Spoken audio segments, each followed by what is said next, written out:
Selamat pagi Bapak Ibu yang kekasih di dalam Tuhan Yesus Kristus. Pagi hari ini saya Eko Wayu Suryaningsih kembali menyapa dengan kebenaran firman Tuhan yang terdapat dalam Lukas 1 ayat 53 sampai 55. Lukas 1 ayat 53 sampai 55. Ia melimpahkan segala yang baik kepada orang yang lapar dan menyuruh orang yang kaya pergi dengan tangan hampa. Ia menolong Israel hambanya karena ia mengingat rahmatnya seperti yang dijanjikannya kepada nenek moyang kita, kepada Abraham dan keturunannya untuk selama-lamanya. Amin. Bapak Ibu yang kekasih di dalam Tuhan, Tuhan selalu menepati janjinya. Dia baik dan dia setia. Jika Tuhan berjanji kepada kita, kita dapat mengandalkan janjinya itu. Itulah yang dinyanyikan Maria dan dalam kitab Injil Lukas pasal 1. Ayat yang ke-54, 55. Ia telah menepati janji yang telah ia buat kepada nenek moyang kita dan telah menolong hambanya Israel. Ia tidak lupa untuk menunjukkan belas kasihan kepada Abraham dan kepada semua keturunannya untuk selama-lamanya. Bapak Ibu yang kekasih di dalam Tuhan, 2000 tahun sebelum Maria, Abraham hidup. Dan Allah berjanji kepada Abraham.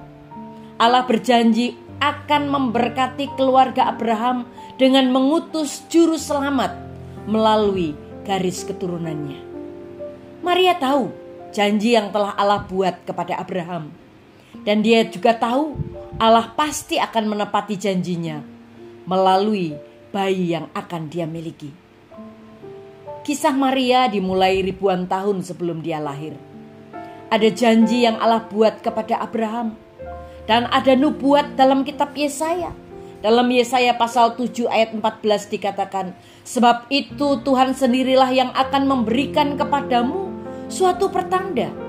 Sesungguhnya seorang perempuan muda mengandung dan akan melahirkan seorang anak laki-laki. Dan ia akan menamakan dia Immanuel. Allah merencanakan kehendak yang luar biasa bagi Maria sebelum dunia diciptakan.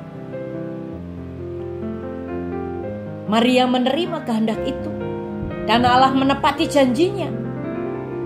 Allah mengutus putranya Yesus Kristus untuk lahir, untuk hidup dan mati di atas kayu salib menebus dosa-dosa kita dan dibangkitkan kembali menang atas kuasa maut.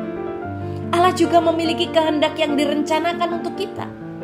Bahkan sebelum dia menciptakan bumi, Allah telah memikirkan kita dan merencanakan setiap hari di dalam kehidupan kita.